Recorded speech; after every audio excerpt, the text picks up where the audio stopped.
నాకెందుకో తప్పు చేశానేమో అనిపిస్తోంది వంశీ. ఏ విషయంలో? మనం ఆ రోజే గుళ్ళో పెళ్లి చేసుకుని ఉంటే ఏ గొడవ ఉండేది కాదేమో. నువ్వేం వరీ కాకు, ప్రేమను నమ్ముకున్నావు, అంతా మంచి జరుగుతుంది.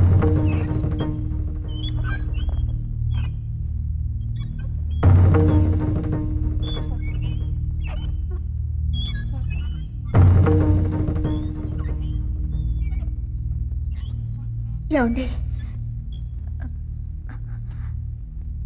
నాకు భయంగా ఉందండి. రేపు నామినేషన్స్ కదా, ఏం జరుగుతుందో. జరగాల్సిందే జరుగుతుంది. నువ్వు వెళ్ళి పడుకో.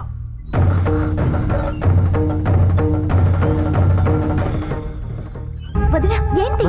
రా చెప్తాను. రారా. ఏంటమ్మా?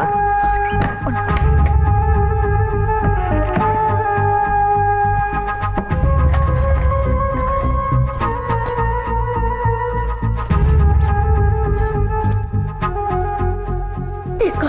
వదినా, ఏంటిది? నువ్వేం మాట్లాడద్దు. మీ ప్రేమకి ఇక్కడ న్యాయం జరగదు.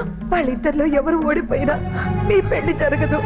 ఎక్కడికైనా వెళ్ళిపోయి పెళ్లి చేసుకుని సుఖంగా ఉండండి. అది కాదండి, అసలు నాకు తెలుసు బాబు. నందిని మాకన్నా నువ్వే బాగా చూసుకుంటావు. అమ్మ నువ్వన్నా చెప్పమ్మా. నువ్వు ఇంకేం మాట్లాడుకురా. మా ఇద్దరి కోరిక అదే. వదినా, ఇక్కడ పరిస్థితులు చక్కబడ్డాక నేనే మిమ్మల్ని పిలిపిస్తాను. వెళ్ళిపోండి. ఓకే ఓకే, అలాగే అలాగే. మీరు రండి రండి, కూర్చో.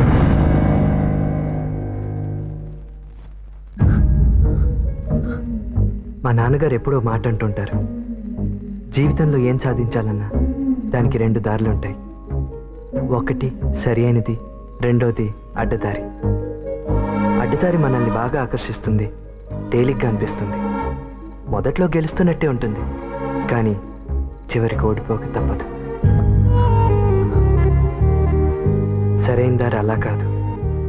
మొదట్లో కష్టం అనిపిస్తుంది, పోను పోను పరీక్షలుంటాయి, ఎదురు దెబ్బలు తగులుతాయి, కానీ చివరికి గెలుపన్నది ఖాయం. వీళ్ళ బామ్మగారు ఎప్పుడో మాట అనేవారట, నీ పెళ్లి చూసిపోవాలే అని. ఆవిడ పైకన్నారు, కానీ ఈ ఇంట్లో అందరి మనసుల్లోనూ అదే కోరిక ఉంది. మా పెళ్ళే కనుక ముఖ్యం అనుకుంటే ఏ గుడిలోనైనా గంట కొట్టి 3 ముళ్ళు వేసి 2 సంతకాలు పెడితే ప్రపంచం మొత్తం మేం భార్యాభర్తలో ఒప్పుకుంటుంది. కానీ మాకు ప్రపంచం కంటే ఈ 2 కుటుంబాల ఆశీస్సులే ముఖ్యం. ఇప్పుడు చెప్పండి, మేం పారిపోయి పెళ్లి చేసుకోవాలా?